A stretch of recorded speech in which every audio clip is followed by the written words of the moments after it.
Carsten, a very warm welcome here. I'm super happy that you made it over here from Aarhus really morning. I hope you had a pleasant ride. Thank you so much for making space to come down here and talk to us about the incredible case which you created with Woden. Thank you very much, Julian, and a pleasure to be here. I'm really happy to go from Aarhus to Copenhagen to spend the time talking about the brand, but mostly also having an open conversation with you. So thank you so much. So right when I was flying in this morning into Copenhagen, I somehow, in preparations for our chat, did a sort of an exercise, social field study, call it whatever you like.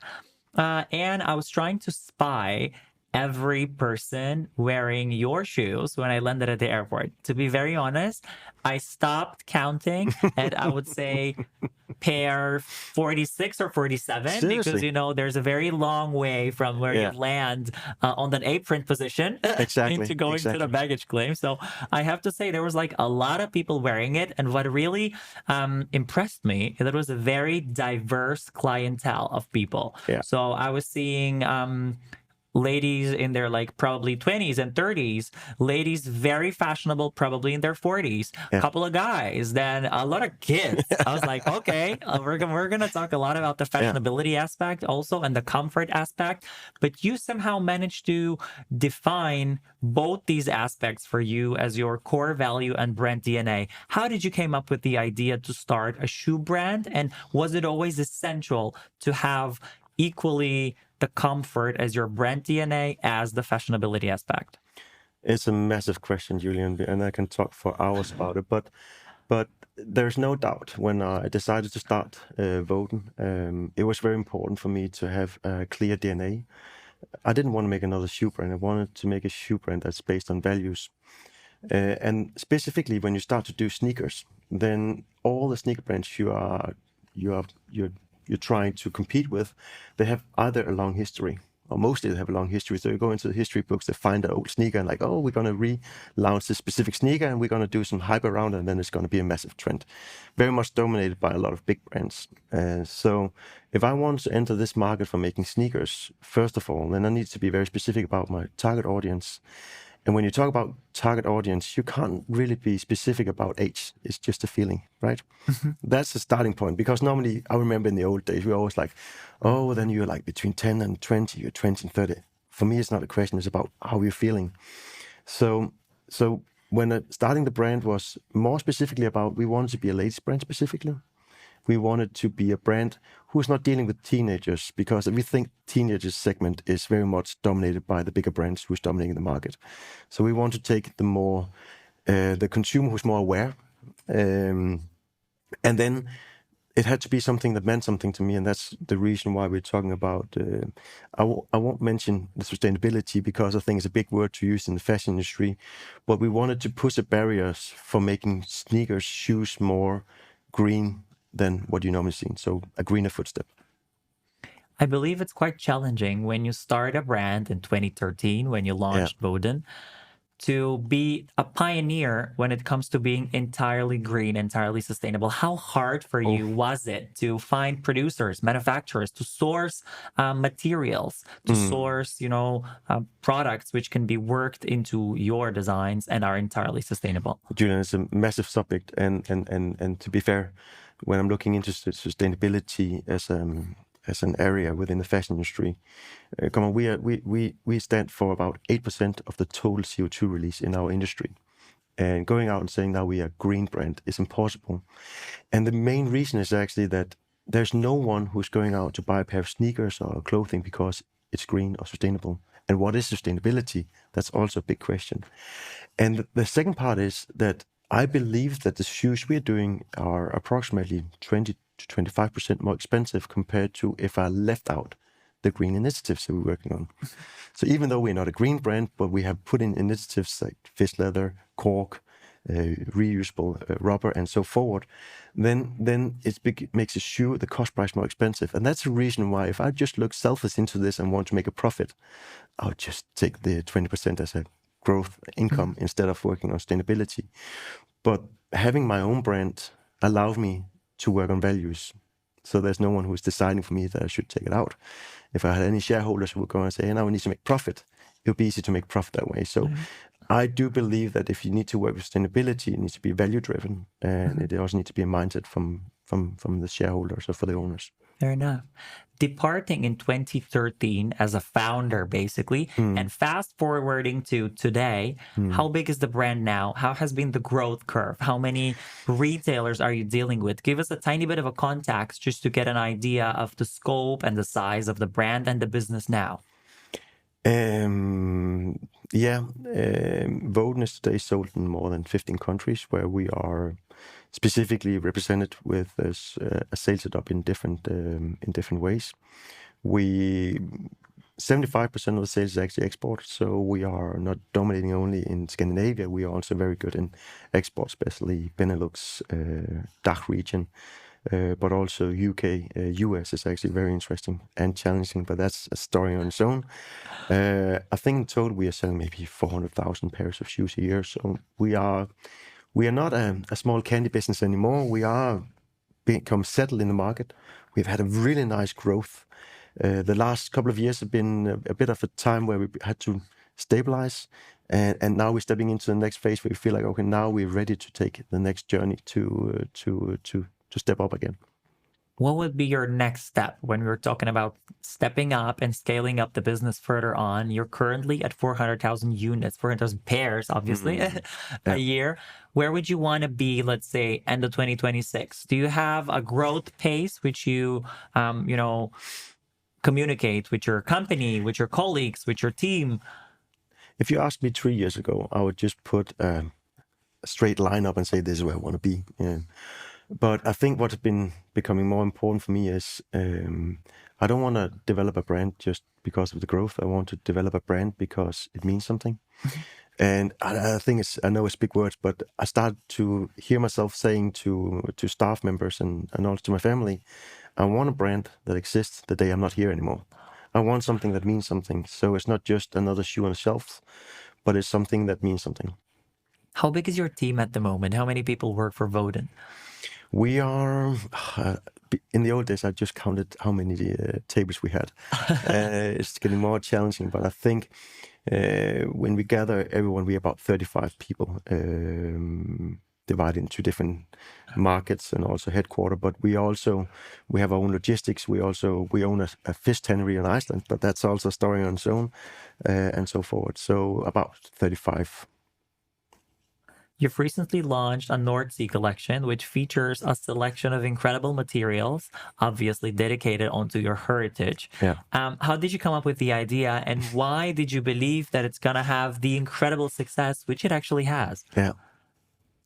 It all started when we're going back to where we started about being a true Scandinavian brand. The values of the brand be value driven, then it was important for me to find materials that were based in Scandinavia. And in the research of finding something that's core Scandinavian, then going further back, I worked on a special project in Greenland where we took the Greenland shark. Oh. That's actually, they're killing the Greenland shark because it's killing all the animal life. Animals, yeah. And they had to find a way to use the shark skin. So at that time, we found a way to tan the shark skin and make shoes out of it. And it was stunning. The challenge is just that if you try to make shark skin and sell it, and I have to tell you, oh, this is made of shark, and you're like, oh, it's a threaded animal, right? That's not a good story. And when if in Danish you say forklar mig røv, it means if you need to explain the ass off, exactly. That is not a good story. No, it's not a good way to start. Exactly. So in my search for finding something that would be unique and not shark skin, then we looked into salmon leather. And the beauty about salmon leather is that salmon leather is a thing that everyone can relate to. There's so many people, now you smell to it. And it's the first reaction people do when they say, really? It's fish leather. This is what everyone does. They do like God. this. You see, that was a natural reaction. If I told you it was cow leather, you wouldn't do the same. But because it's fish leather, you're like, the smell of fish. Related to a particular unpleasant smell. Exactly. But it's tanned the same way as leather. It's tanned. It's a different procedure though. Yeah. And what's the process behind? How do you source basically this as a material? Fish leather is a waste material. So basically fish leather is just used to thrown out. So basically the fish leather is for free. but the entire tanning process is different. So if you tan it the same way as you would tan regular leather, you make fish soup out of it, and that's not what we want. So you need to tan the leather with cold temperature instead, and that's and also use a bit of different chemicals in the process, and that's the reason why it's pretty unique. And I don't know what it is with this, Julian, but for me, I know where the salmon is caught. I know how it's tanned. I know the entire story behind this. And that's also the reason why I felt like this is so Scandinavian. It's so honest and so much straightforward. So we decided to use fish leather across the entire collection.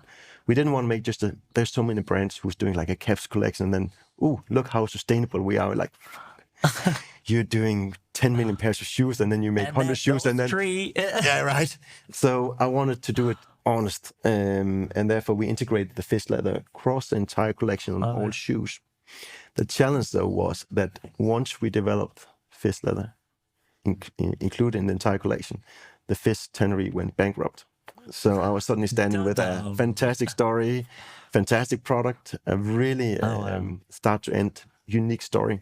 So I was actually forced to buy into a fish tannery.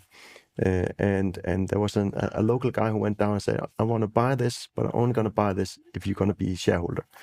And I was like, all right, then let's go. Let's do it. So and it took an closed evening. The circle and like entirely in sourcing for this leather. Now the fish tannery, we actually at that time renamed it to Nordic Fish Leather. And the beauty about this Nordic Fish Leather tannery that we invested into, rebranded it together with the shareholder. Then right now we deliver fish leather to all other brands as well. So even brands like Chloe, Dunhill, and I'm pretty sure that there's a massive sneaker brand who's going to release something very soon as well. But that's an incredible story, and basically it gives another aspect on how you were driven to make sure your process sourcing and manufacturing is being kept well, and out of a sudden turn tables into you yourself now being a supplier for so many of these other sneaker brands. For me, it's more about the purpose. It's not really about, but it makes sense, and it makes sense to use waste materials in shoe production. But that's also why it's very hard for me to talk about sustainability, right? Because that's just one part of 100 components on the shoe, right? So, and sometimes we are too judgmental, if you could say it that way, that we people try to push me and say, why don't we talk more about sustainability? I'm like, because the more you know about sustainability, the more you're aware how far away we are from the finalized solution to this. Fair enough. You and your team are designing shoes for men, women, and children. This is a very diverse and the most positive way, and challenging design process. Yeah. Do you have particular different teams for the 3 different outlets, or does everyone is everyone involved into the different design process of each and every group? I'm glad you're asking this question. I started up wanting to make men's shoes only, because I felt there was so many ugly men's shoes. So I want to do some shoes for myself, something that could make an impact. We were 100% men's shoe. We made 3 ladies' shoes the season after, and they just accelerated extremely fast. And then it came to a stage where the chairman of my board, he asked, do we make men's shoes to make shoes for you, or do we make men's shoes because it's a good business? And I'm like, They're like, that question, right. Exactly. I need to answer this to myself too. And exactly. Boom. The company was huge. No, and we basically cut away the men's part, became specifically for lady, and since that day we accelerated. And that also, when we enter a new market, we go specifically into the lady segment. We're also doing some kids shoes, and that's primarily because the decision maker for buying kids shoes is the same that buying our sneakers or shoes or sandals. So we do know, and then also to do a mini-me concept where you have the mom and the daughter wearing the same, it's too cute, right? So it makes sense, but it's not a big part of business. So primarily part of our business is making ladies' shoes, and it's not sneakers anymore. It's shoes because it's sandals, it's casual shoes, it's boots, it's rain boots. We're becoming an all-year brand now. Wow. That's an amazing pace, definitely, which you are on and what you have achieved over the last years. You said that values are something which is very essential to you, the way you've been brought up to, and the way you're running your companies. Yeah. Speaking of values and a value match between brand and collaboration partners, you've just done an incredible collaboration again with Josephine Skriver. Yeah. And she's been, as far as I know, the face of multiple of your campaigns now. Yeah. How did you first come up to have a conversation with her? Was it first a proposition because of your obsession with who she is as a personality, obviously as her style and her values, and to be very driven environmentally?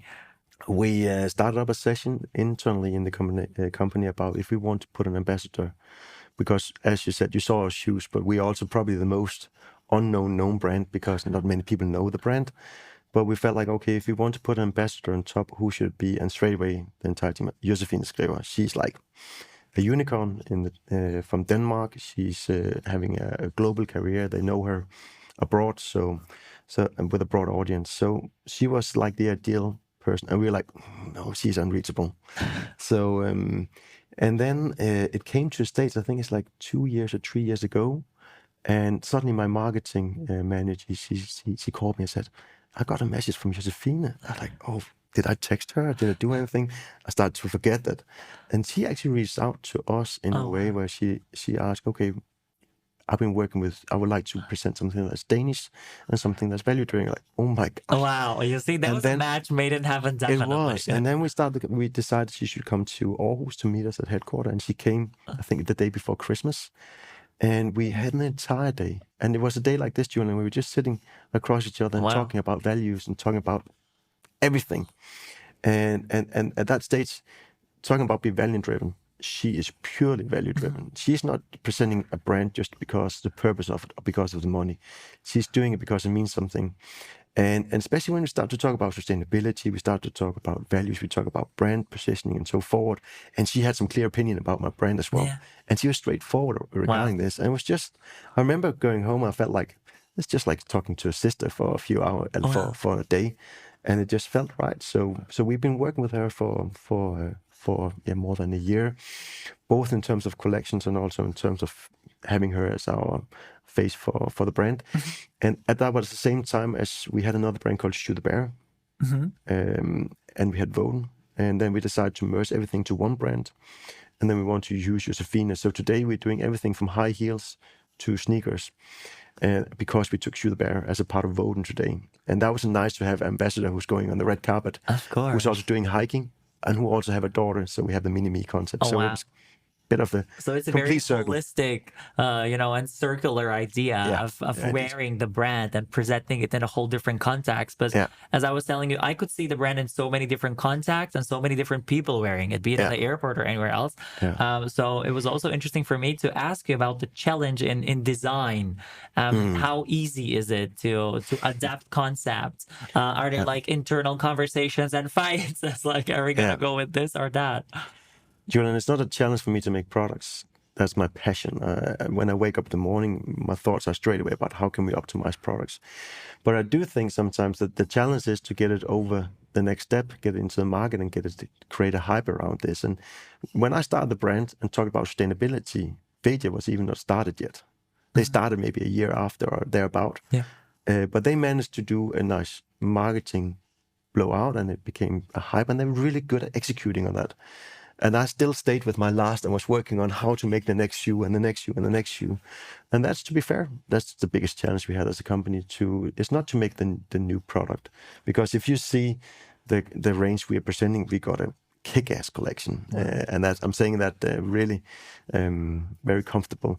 But the challenge for us is really to get it over the step, because I'm not a typical sales guy. I'm very much a product-driven value guy, so I need good salespeople around me to get it over into the stores, because we are not really a success before it's on the feet and you meet them in the airport in Copenhagen, right? Absolutely. Fair enough. So it definitely is a full circle moment for you once you basically know the whole process and the whole energy everyone has put into designing the shoes, and then through your channels of own salespeople, distributing them and making sure they go into over 15 countries you mentioned. So that's, I believe, something you can be really proud of. Thank you. You mentioned that product innovation is very essential to you. You have always been using recycled materials, and I'm sure you plan on doing so. Can you maybe share some insights on what would be particular materials for the future which you would want to explore more and deeper into? To be fair, I think the development in terms of what material we use today is going in the wrong direction because it's very much price driven. When I'm looking into, because I'm very familiar with what's produced with different factories, and the only thing I hear right now is about cost price because the market is challenged the way it is, and that's the worst part. This is where you're on the limit to compromise on your values. So unfortunately, I think there's a big trend right now on doing very, very cheap material products. I do hope going forward that there will be some more guidelines, some more regulations for what is good quality, because from the first sight, you can't really see on a shoe, is this good quality or bad quality? You can feel it, I hope. But as I told you in the beginning, when people buy the shoes, they don't do it because of sustainability. Oh, yeah. They don't do it because they've been touching and feeling it. They purely do it because either it's trend driven or also because of the look of it. And then, of course, is the price okay? Is the comfort okay? But if I'm talking about where I want to be, I don't want to compromise on the values because, as I said in the beginning, it's very important for me that people care about, they like our shoes also, and the brand exists for many years to come. And I do believe that that good quality pays off in long term. Aesthetics and quality have been your core values ever since you were founding the brand in 2013. How do you believe these values are now changing and possibly diluting with the massive impact we're having from brands internationally and from like the ability of so many people to launch their own brands and be present on the market with a collection? I think there's a big difference on footwear and on textile in this matter, because when you're launching a new footwear brand, it requires a lot of investment. So when you do a shoe, then you need to do your own tooling, your own last. It means the starting cost is relatively high. When you do a new T-shirt, you don't have any mold investments to the same degree as you have with footwear. So it's very hard to compare them. And then when you look into the market, if you look into the fashion industry, then you have a lot of really interesting new brands popping up all the time, and really some strong brands with a strong identity. And that's what I like about the fashion industry. But if you look into the footwear industry, you don't really see a lot of new brands coming up. You see a few brands popping up sometimes and who really break through in a big scale. And then you see a lot of brands who's doing the same as everyone else, who always have a strong, solid business, but doesn't stand out in any way. So, and that's the reason why I like footwear, because it's so complicated. And it's, but I also know once you break through, then the world is open to a bigger scale. And I feel I have a confidence that we will be there on a bigger scale compared to what we are today. I'm sure you will. By now, you have definitely managed to have a very massive footprint in the footwear business. Yeah. Have you ever played with the idea to somehow tap into different territories? Did you ever consider starting with accessories, adding some clothing to it? Yeah. Have you ever considered turning the brand into like either a total look brand or an accessory brand in addition? Yeah. I'm purely a footwear brand, and you always say in Danish, the skomager bliver en list. It means shoemaker, you stay with your last. And I think I have a passion for making shoes. I would never have the same passion for making textile. But we are working into different areas. We've been working on, of course, making some socks that fits to the shoes. And recently we did a collaboration with another Danish brand that's called Sinful. Sinful is selling sex toys, and the owner Matilda I know very well, and we were playing paddle, and then we discussed. I was like, oh, it's so funny when you can do collaboration that is like standing out, but I can never do something with you. And I said, why not? It could be funny to do something completely out of context is the new cool. Then we decided, okay, what can we do? And we found a way to do a shoe condom. So we have introduced this year a shoe condom, which is basically a protective cover you put above your shoes, so to protect them from dirt and water and so forth. And then it's completely wrapped into like a condom wrapping. And it's just the concept like this is just, that's cool. And it's really about love your shoes, right? So it's like we do something like this to protect your shoes, to love your shoes, to take care of your shoes. So that's like that's kind of accessories I understand, but we will never be a apparel brand. So you're saying that being focused and staying true to who you are as brand identity and as Exactly. like core competencies is definitely more profitable in the long run if you want to stay. I don't know, Julian. That's opinions against opinions, but I'm just saying that when I had men's shoes, ladies' shoes, when I focused down to be specific about ladies and be specific about the target consumer, specifically about what fairs I'm going to, be specific about what area I need to stand in, be specific about what stores I'm talking to, then opening up for men's shoes is just another area, it's another customer. The same is with apparel. It's not necessarily the same customer we're dealing with. So I think you need to respect that. If you want to hit hard, you need to hit specific. Mm-hmm. You're planning already your visit and your exhibition here at the CIFF in January. Yeah. Can you give us a tiny bit of a more insights on what are you going to bring? What can we expect? Is there an additional line launching? Is there another particular fabric which is going to be premiering here at the CIFF? Oh yeah. And it's that's very exciting because we're going to release our Autumn Winter 26 collection at the next CIFF fair. And we've been known for being a sneaker brand. And recently we've really kicked through on sandals, which is a booming segment for us. Mm-hmm. So we've proven that we could be a sneaker brand for the spring. We can be a sandal brand for the summer. When it gets to what we call the rain season, then we've broken through with some really kick-ass rain boots.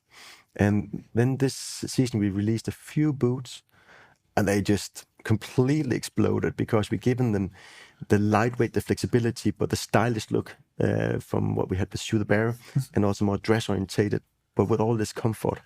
And we were completely sold out. At the same time, we also thought, okay, especially with the Josephine impact, let's do a high heel shoe. So to go take sneaker comfort, bring into a high heel.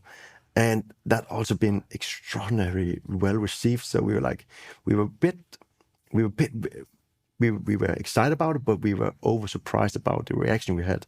So when you're going to meet us for the fair in Copenhagen in February, then you're going to see a really kick-ass boot collection and heel collection that's going to take Woden to a new level for us to become an all-year relevant brand. Sounds incredible and very exciting. I really can't wait to see all of these discoveries in a week in January. Definitely, 100%. I'm interested.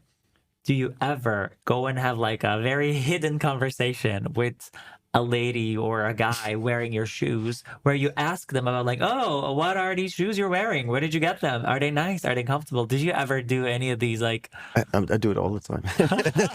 I could tell. It's because it's, the first time you see somebody wear the product you made, just the fact that you're taking them through all the levels, starting from an idea, bring it down to paper, bring it down to a prototype, bring it into something, a sales sample, and then bring it into customers, sending it to customers, and then the customer get them received, and then the customer needs to sell it to end consumer. So this long journey you have before from idea to a concept, and suddenly when you see somebody wearing the shoes, she's like, oh, we managed to do something right. She paid full price for an idea I had 1.5 years ago. And it's so nice to go out and talk with them about, okay, what do you feel? Why did you buy it? What's unique about this product? And do you know how you pronounce the name of this brand? Oh, wow. So you do your own surveys, your own like social case studies. Let me just say it another way. I get excited whenever I see. So a way through the airport when you meet 45 people wearing the shoes will take a bit longer than normal. Well, that is a good impact you definitely have. Is there another major goal for you in 2026 or 2027? Probably another country which you want to crack, a new market where you want to export into, a new distribution channel, or anything which you say these are one of our big rocks for the years ahead. Yeah, it is. I think the retail environment is to a big degree challenged. Also because it seems a bit like there's a bit of decrease in terms of demand. And right now, the biggest target for me is to be a solid supplier for our retailers and trying to support them the best possible way. Because when we're looking into the mindset we have with our sales team is that a shoe is not sold before it's on the end consumer. We cannot just push product out to our retailers because then we're going to die. And if our retailers die, we're going to die over time. So I do believe that if I should be specific about what our focus is really about supporting and supporting our retailers to make sure that our shoes get on the feet on as many of their customers as possible. You're addressing something which is, I believe, very important. This very particular and essential hygiene in the relationship between retailers, wholesalers, and brands. Yeah. Do you somehow sense that over time, a lot of these relationships have suffered? And why do you believe so? Especially when you scale up a company, you sometimes can forget your roots. And I think when I'm looking into, I know the first store that bought our shoes, Soho in Aarhus, down next to the church. And the buyers are called Hannah and Hannah. And still today, when I meet them today, they give me a smile because I remember they were the first one who dared to trust in me. And that's the same feeling I got with a lot of major accounts we're dealing with, because it's more than just selling shoes. It's also a relationship because I believe in the journey we are doing. And I can't make a journey without having people around me. Then I would just be having my own journey. I want to have a journey where we involve and touch a lot of people. Fair enough. These are incredible words, and I think they're very much appreciative of what you contributed yourself, but also knowing that a lot of this contribution has been made by other people who were supporting your business, be it retailers, be it wholesalers. How big is your own e-com business now? And do you somehow believe that people who have already fallen in love with Woden and already know their particular favorite style are tending to rather be repeating buyers online? Oh, yeah. And specifically because if you take the buying behavior of a consumer, first of all, just to get the attention of a consumer, that's a big start. And that's where we could be a lot better to go out and promote our brand to a bigger degree. But once I start to get the consumer into our products, they feel the comfort, they feel the quality, and very often we feel like they get Woden addicted. And the beauty is, once they decide to purchase it, then we also experience them when they start to explore about the brand, our sustainable initiatives, the quality, the price level. It's a fair level. Then they have a big trend to do a loyalty loop, and that's where I get happy. And when you start to hear about customers who have 25 pairs of shoes at home because they got this and this in different colors, then it's right. Then we are doing something right for our end consumers, and that's what we want. But in terms of digital presence, then it's very funny because when I started the brand, it was like, you can't really go to digital because then you're going to steal turnover from retail. Today, I see the complete opposite. There's more present we are digitally, there's more sales we get wholesale-wise. And I do see our digital business as a place where you need to explore the brand and you can see the entire brand, because our collection is maybe 150 options per season. But when I go to a store, there are certain stores who only buy 6 options and there are certain stores who buy 30 options, but it's far from the entire collection. So I think it's linked very much and it supports each other in a very beautiful way. But it's just a question about how you do it. Because there's no doubt when you go out to major online retailers, then there's different layers of retail as well online that you need to treat differently. Fair enough.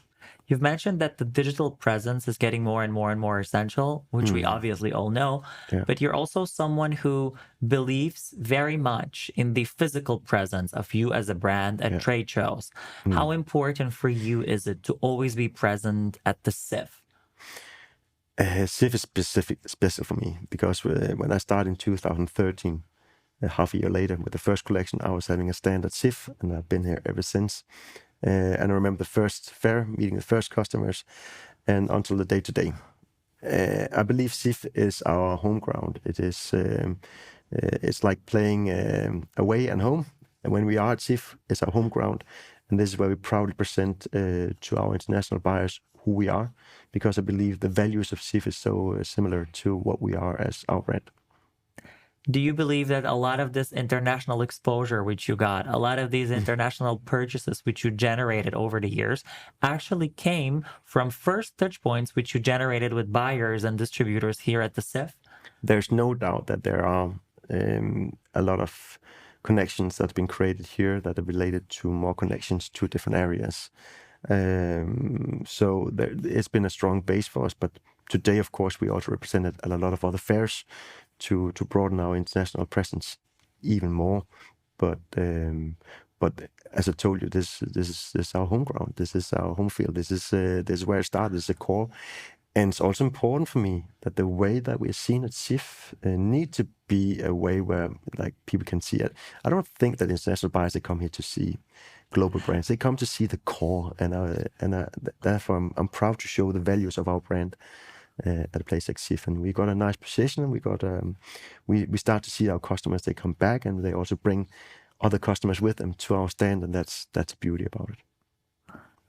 Over the years, you have collected a lot of inspiration, I'm sure, be it from trips, be it from working with other brands, doing research, connecting with people from the industry, speaking to your customers openly, as you said. Yeah. How do you digest all of this, and how do you channel it into a new design? When there's like so much feedback coming from so many areas, the one wants this, the other one wants that, the one likes more red, the other one says no, do a brown shoe, do this, do that. How do you have your own path which you follow? I think what's very important is that you follow your own path. Because otherwise, if you go out and you get so many inspirations, so many people impact what you're doing, you're just going to be running around with a carrot in front of you, and you're trying to always get the next product, and you're never going to reach it. And that's where it comes down to values. And that's also very often I protect my designers a lot, because I want them to bring their values out completely. Because if I should always follow what my sales team say they want, then we would do the same shoes that everyone else did 2 years ago, right? We will always be behind. So the way to get ahead of the carrot, remove it. Then it's about when we do right now we work on products that are 2 years ahead. We already have prototypes. I was on the phone with my designer just on the way here, and she was talking about a project. Oh, I feel so passionate about this project. We need to move it forward. And I'm like, go for it, right? So it's a question about feeling things are right, instead of just doing things because you have a time frame and you need to deliver something, and you need to have something that's 100% cost oriented. Because, for example, the lean design we did here, the design process for this have not been starting and then you do a mood board and so forth. It's been an ongoing process for a long time. And just to get the autonomy of that one correct, then suddenly that was unique. The first prototype I got home, I was so angry when I saw it, because the supplier that the team didn't do well. So I threw it in the corner, like, we got to stop this project because it's definitely not where we expect it to be. And then the designer said, I got an idea. We set up and we worked on that straight line. And she's like, I think we got something now with this. And like, not bad. And then we got the second prototype home. We're like, wow. That was 1 week before the sales meeting. 1 week. And we're like, all right, this is a kick-ass product. We need to, we go up because now it's right. It is unique. It is us. It has our values. It feels right. So again, it's hard to talk about, because if you only think about what's fashion and you try to fit into fashion, I don't want to fit in. I want to do something that feels right for us as a brand and for my consumer. Beautiful words. Absolutely. How would you describe what you have created with Woden over the last years in 3 to 5 words? Can I only it's do very 3 to 5? challenging. I know it's very challenging, but how would you describe, Woden and what you have created in 5 words? Honest.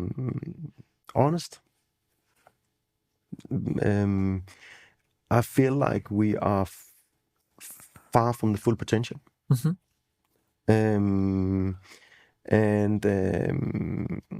Then the third thing is, I'm so happy to go to work every day. Oh, wow. That's like an incredible dedication. I definitely feel this. And I believe everybody else who has ever met you and who will meet you also here at the CIFF is going to definitely get a portion of this. So thank you so much for sharing with us a lot of that insight. Thank you for sharing your passion and your energy about come on, Julian, you got the energy. I felt it when you entered the door today. Thank you. Thanks so much. It definitely feels equal. So thank you very much for making space to come and see us here today at CIFF Media in Copenhagen. Copenhagen, and I heard you are going to be driving right back to Aarhus. True. What am I extracting you out of? Like, are you in the middle of a bigger process? Because I very much appreciate that you made time to drive down here to Copenhagen. What did I extract you out of? Oh, my calendar is just completely booked, but that's because we got so many interesting projects going on. There's also a lot of positive focus on our company at the moment, which is incredible. And I don't know what it is, but when you have a strong team and you're in a good position with the brand, you just want to make sure it's gonna fulfill its full potential, right? And I don't want to be the bottleneck for the company to fulfill the potential. And then, of course, there's also some focus on how we're running the business. And so we are awarded to some awards tonight. So that's when I need to go back and see if we succeed.